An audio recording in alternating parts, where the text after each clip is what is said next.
And how does this benefit clients? What do they have happen differently than without doing it? Well, I don't have the actual research yet, but I am looking at hopefully that happening within the next year. Is that we have the ability, I think, to get back to genetic memory. What we now realize is epigenetic, that it's changeable, that we can carry things on into our life that have been passed down, and that the traumas that our ancestors experienced can affect us. And so we can change that.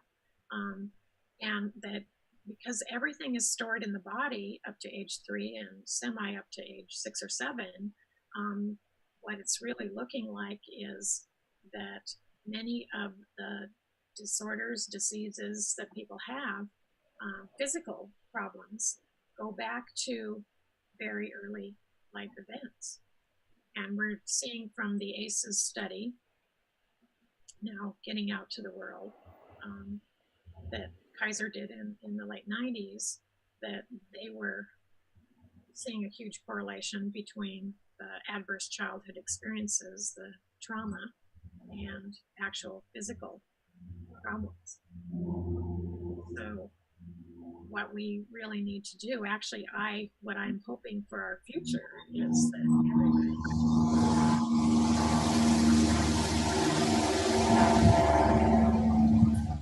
review our life events and make sure that unlearned anything we don't need anymore, that our body has unlearned it, and that we know what to do and handle things, and that we're basically physiologically we're caught up in time.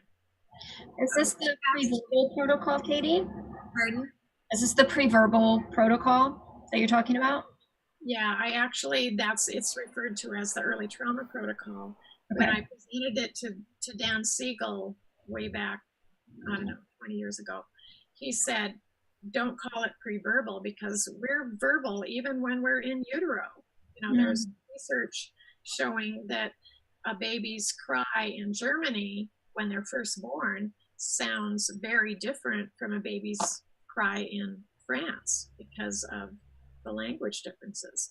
So the ear is fully available halfway through pregnancy, and so that's why I refer to it as the early trauma protocol, because it, it it's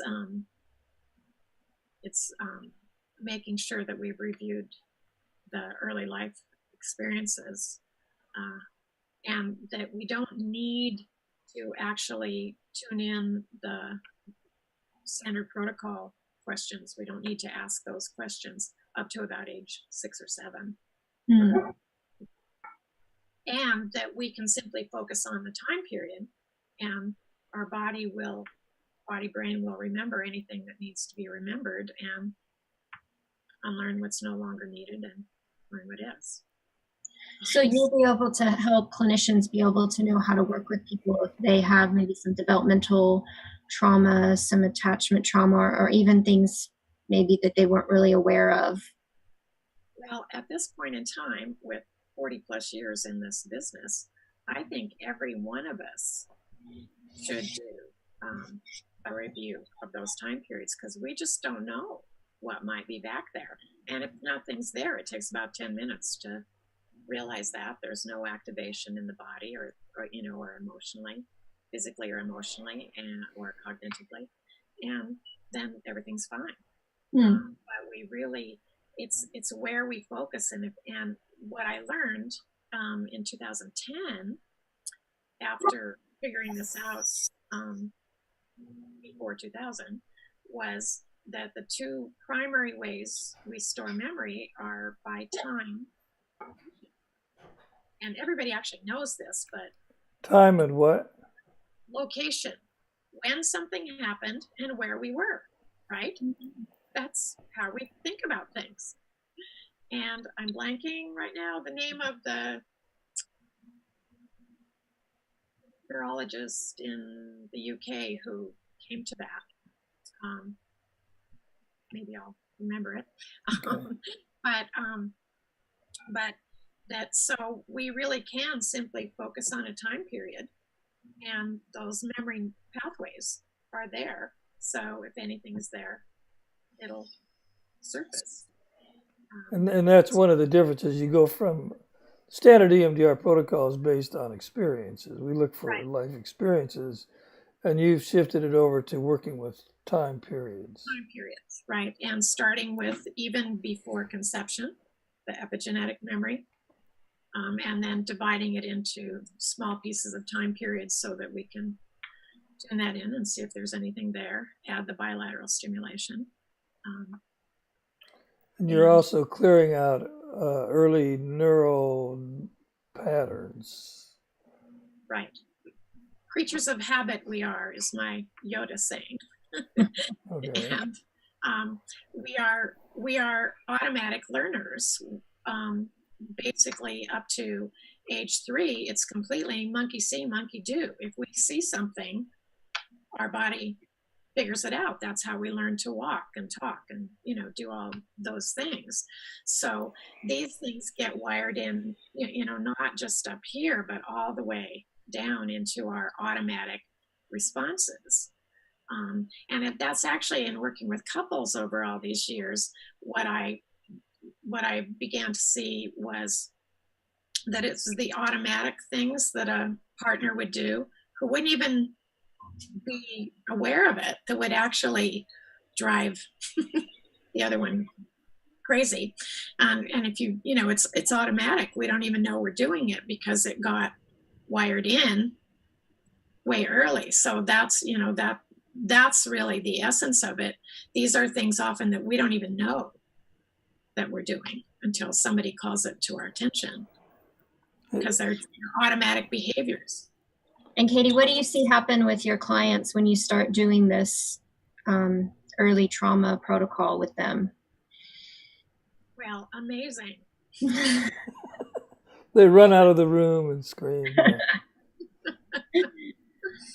Especially things that they may have not been aware of, and then now all of a sudden it's coming to light.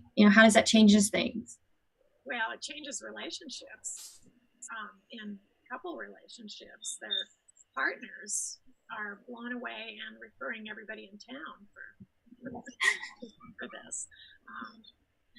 No problem getting referrals. But often the other people around them notice even before them. Significant changes in physical problems. One of the things, just my personal experience with it, I developed chronic fatigue syndrome from being exposed to toxic fumes when they glued down the carpet in my office in 1989, and had these huge impact physiologically, and couldn't get over it. Even though I knew what it was, I moved to another state, moved out of there, the whole thing. And it was only when I got back to my birth trauma, which just was this funny little, I just felt all scrunched up and this anxiety feeling that came out of nowhere. And thank goodness my office mate was willing to do a session with me. And it went back to my birth. Well, what my colleague said, that looks like a birth experience, the way where you were just sort of scrunched up and then okay. And so my birth story from my parents had been that I had bent my mom's tailbone when I was born. And so I called my mom and said, was there anything else important about my birth? And she said, well, they couldn't get your heartbeat for a while. So I apparently had a near-death experience during my birth. And as soon as I got that cleared up, then I was able to review the toxic fume thing, and the chronic fatigue cleared up. That was 1994. So, the kinds of things that doctors were telling me, well, this is, something that's not going to change all these really huge physical problems. That's the level of change that I've seen in people, things that automatic behaviors, physical disorders, things that are considered to be genetic and non-changeable. Mm. That really, really amazing differences. And generalized anxiety disorder in all these years, what I was finding was that when I tried to do, the life experiences that would have created fear and all of that, they didn't change. They haven't changed until I got back to the prenatal time period when mom was in distress through the whole pregnancy. And so, the baby gets all those stress hormones, and the body learned the world is dangerous. So, by going back and reviewing that, we can actually wonderfully, last night someone posted on our consultant page, called this, called the protocol a developmental update. I am liking that phrase better than any that I've come up with. Yeah. Because it is really just like updating these programs. And the first day, you want me to keep talking, Jordan? Oh yeah, keep it. Let's give it to us. Yeah. That's great. The first day, so the second day is focused on those time periods and how to, really focused way go through them. And making sure that what's no longer useful is unlearned, and then imagining what would have happened if things could have been the way they needed to be, because the imagination connects the brain to the body, and if we can imagine it happening, then the body fixes itself, behaviorally, physically. So that's the second day, and the way the workshop is set up is I talk about how to do that, show people doing it, and then the clinicians get a chance to practice it themselves. And so it is something they can take and do. Right. Okay. Right. Yeah. So all the methodology, and in fact, this is the notebook that I don't know if I'll change it by then, but there's a whole huge notebook of materials for them to refer to, and so they can really implement it, and at all age levels. How to do it with parents, with kids, and make sure that we can treat all age levels with it. I say I treat infant to ancient, and actually have consultees working on how to implement it, particularly with mothers who are still pregnant, to help babies, make sure that their babies aren't carrying on their. I get that question a lot from people is, can I use EMDR with people that are pregnant? And I know there's a range of different opinions in the answer to that. And so I would love to hear your opinion on that. Well, certainly we don't want a mom to create additional distress for the baby. So that's why, and even getting back to these experiences, our body needs to know that it's fully safe. So as soon as I answer this, I'll get to the first day, and that's why the whole first day is preparation, is so that there won't be overwhelming distress. Because when you're a little tiny one and helpless, you can feel overwhelming danger. And so we need to be careful, not necessarily just with pregnant moms, but with anybody, so they know they can feel what they need to feel strong. Their body knows they're not trapped there anymore. But by doing this process and making sure there's adequate information, then if there are worries about delivery, worries about things, we can help moms with the EMDR methodology to move through that and take care of it during the pregnancy. And like I said, actually, my consultants in training are starting a formal project right now. We're starting to actually study this because they have so many moms in that condition in their agency. That's great. Yeah.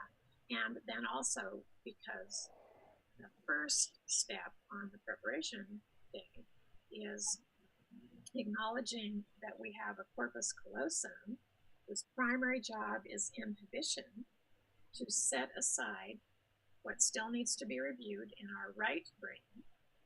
And then when it's safe enough, we can use the bilateral stimulation that happens automatically at night, or if we can't do it alone, with our EMDR methodology, then connect to what they've already learned, which is held in the left prefrontal cortex. And we have lots of research studies for almost 30 years on that now.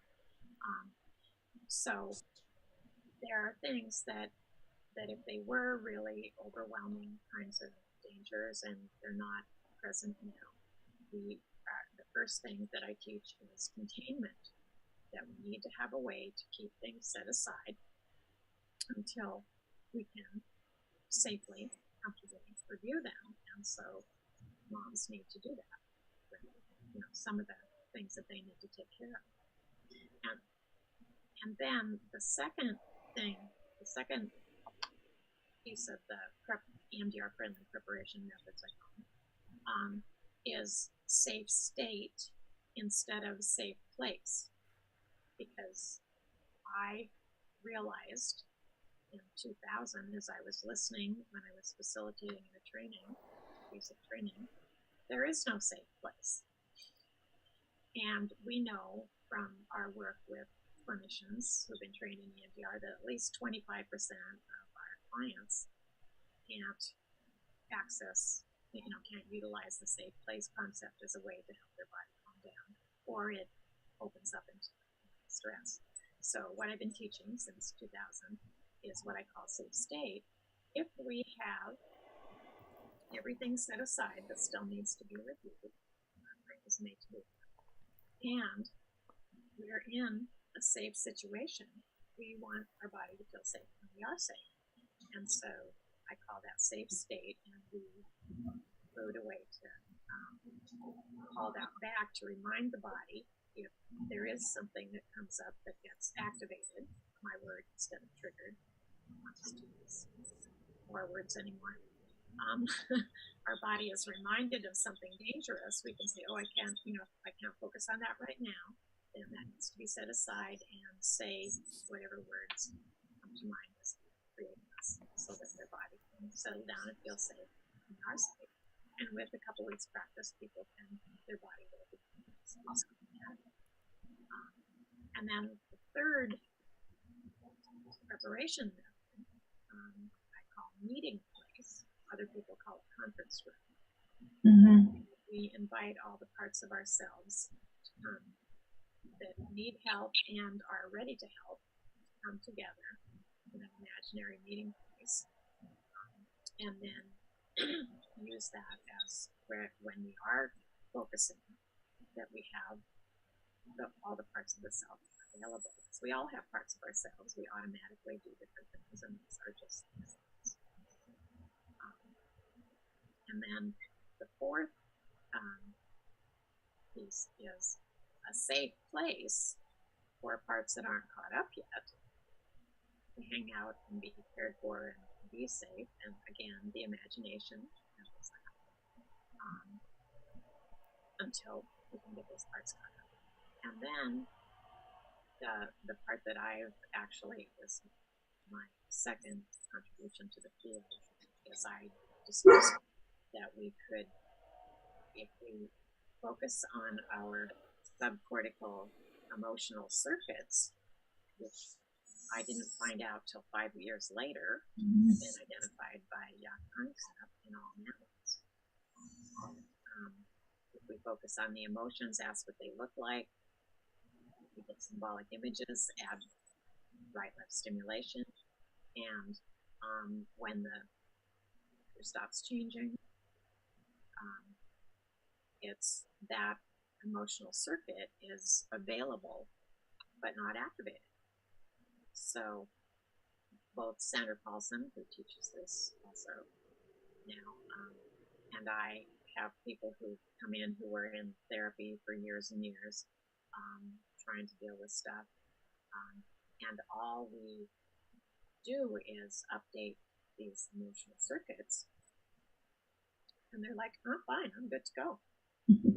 They learned about the situations by talking about them and other things they've done in therapy, but their body was still, those emotions were still activated.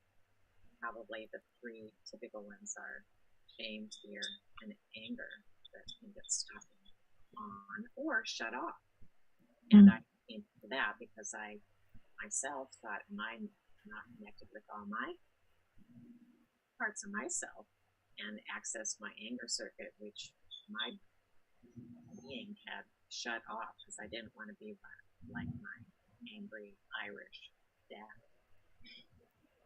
So do the circuits get, do you think of it in terms of like they get overloaded or over activated and they grow too many linkages? I mean, I don't know how. Is that what? Well, yeah, I think there are, certainly there are linkages, the reminders of this might be, a situation where this emotion is needed. And they, so they get activated readily by reminders. But this symbolic imagery, asking what an emotion looks like, seems to fit again with our dream sleep. Most dreams are in symbolic images, right? Mm-hmm. And that seems to have way more power than, looking at things as individual experiences. And so, and then when I was doing it with kids, I found that they automatically transitioned from a protective emotion to a regenerating, pleasurable one. And so I don't have the biological research yet, but I think what we're going to find is that the wiring is there. We're made to either avoid or approach, right? So the protective ones are get away from that, don't let that happen. And the regenerating, pleasurable ones are, yeah, more of that. So then 5 years after I figured this out, I found out that Yacht Pensive has identified these circuits and all.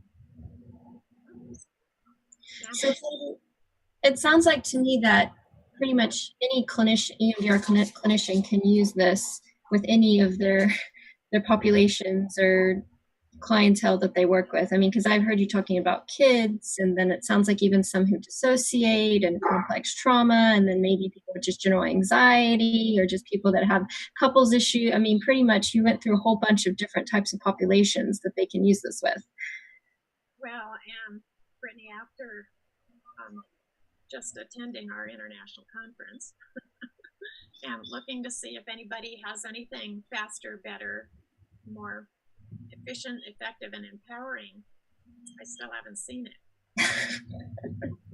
And so that's why I'm not retiring. Not just yet. Not yet. No. Besides, it's really exciting to see these changes. Unbelievable. I'm working with a fellow with cerebral palsy that I can't wait to see what is the potential there. Oh, awesome. Yeah. And even it sounds like clients that we might necessarily not think we can work with, you're saying that we can work with. This isn't like something you go to your medical doctor for only. Well, my hope is that what we really are going to realize is we should be doing this with everybody. Just like you always get, we get our teeth checked, we get our physiology checked.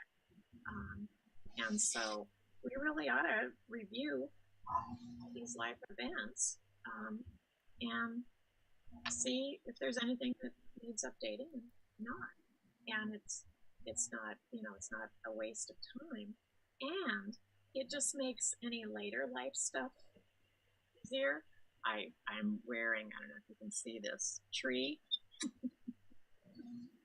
necklace. I was facilitating in Canada and found it at the airport and thought, that's what I need to wear, because when we think about what trees do, they're just amazing. They can even survive hurricanes, right? But those pathways, Jordan, that if this tree has strong roots and a strong trunk, then all those wonderful branches and leaves can be all and do all that they're made to do. And that's really how it seems like our being is organized. So if we make sure that we get those early experiences cleared up, then everything else is way easier and way faster. So I've not found it. I went in about 2000. I started restricting my practice to people who just wanted to do basically a life review. That if they only had one or two things they wanted to do, they should go see somebody else.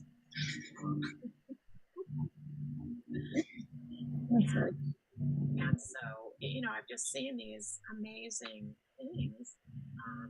And then the later life things, either they can actually process through on their own in dream sleep or in conversation and communication with others, or when they're walking or running or whatever, and focus and get their own bilateral stimulation going during the day.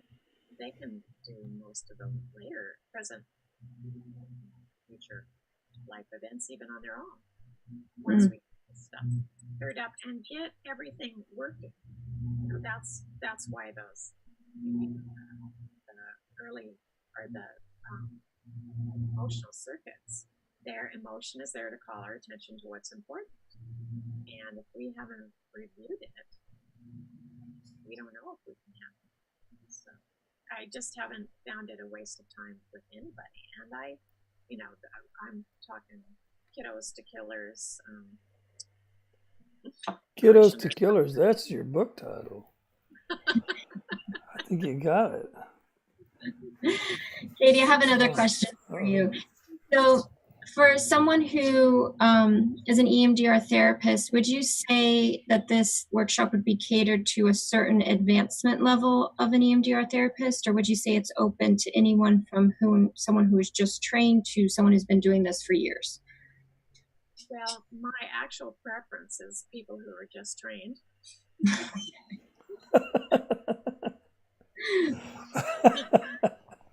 Creatures of habit we are. Yeah. Brained. The new ones, they just take off and get it. The ones that have been trained for a while sometimes have trouble transitioning and, believing they can shut up and stay out of the way and do those things. But we're all trainable. It's use it or lose it as we get older, right, Jordan? Oh, yes. Just around and stare at something. We're going to keep using our mind. I just want to make sure that people that have just been trained, that you don't think if they come into this workshop they'll be overwhelmed with, you know what I mean? Like they'll be able to make it fit right in with the basic training that they had. Yeah, and that's what I do. I mean, I fit it in with this is like as with the time focus. After age 6 or 7, you want to use the standard protocol phase 3 questions if you have an experience that that needs to be reviewed. You want to do that, but that when do we need to do everything? My saying about that is, do everything you need to do, don't do anything you don't need to do. So and another thing that I've done is I've identified I was so impressed with Francine having identified the responsibility, safety, choices. She identified that wasn't in the literature before. No, I've wondered about that. That's right. She got that. You didn't have it when I took my initial training in 1990, but 92, when she began to do the second level, she was seeing, because she could watch things, happen that quickly, that there was this pattern. And I was particularly impressed with that because I, at that point, had spent 12 years developing a sexual abuse treatment program, group program for teens and adults. Mm-hmm. And I made these assignments for them to share with the group so that they could share what what they'd been through and get the group support. And my secretaries initially got really frustrated with me because I'd see, oh no, we got to do that other one first, so we got to reorganize this thing. But it took me like 10 years to figure out the sequence that I needed to have them follow. And it was exactly what she found in her 2-3 years with the MDR. Mm-hmm. And so I was so impressed with that I then really started monitoring what I saw happen. And so by 1997, I had added 3 more places in the pattern. So one of the other things I teach is what to watch for. Where is your client in the learning process? Mm-hmm. Most of my consultees taped the sequence to their desk so they can make sure they're getting it until they get it up here. But it's a learning process, and the more we know as clinicians where the client is in the learning process, and the more they know, because in the handout I give to clients, they have the list too, so that they can gain confidence in their capability. That it isn't just because you're stuck with anxiety or depression. What do I do? No, here's where I am in this process, and I can see if I'm moving through it, if I can do it on my own, in my own review time, I call it. I suggest people take that. Other people call it meditation, but I want them to be really focused during gain the confidence that there is a sequence and we can know where they are. So that's part of the training too, is my expanded pieces sequence. So what it does is it just, it builds on what people get in their basic training, and hopefully on, clinicians' experience with watching what happens. Okay, well, that sounds great. What? Well, and confidence in themselves. That's the other thing that I see come out of the training is, as I've lined this stuff out, then what they've like, oh wow, I really am doing that, and often they're already doing it. Mm. Do we want to turn this into a 5-day workshop in Maui? Sure. and Jordan, yeah, as a retreat where each clinician actually gets. That's what I mean. Yeah, right. Review. Right. Yep. You go to the retreat, you learn about it, but then you do your review. And I've never met anybody in all these years that wouldn't benefit from this. Mm-hmm. Well, we might ought to put something like that together. But this is good for this, I think. Anything more, Brittany, you want to ask her? Just that we're excited to have Katie come to the Dallas, Texas area on March 23rd and 24th. So I hope everyone marks their calendars. And I'm very excited to see your work. And I've heard so much about you, and I've always scoured the internet trying to find the information. At the time I heard of it as the pre-verbal protocol, so I kept looking for that, and maybe that's why I couldn't find anything.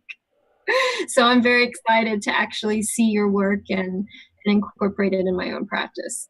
Well, and when Dan Siegel says do something, you should pay attention. You do. He's really been studying this stuff. Yeah. Yeah, that's great.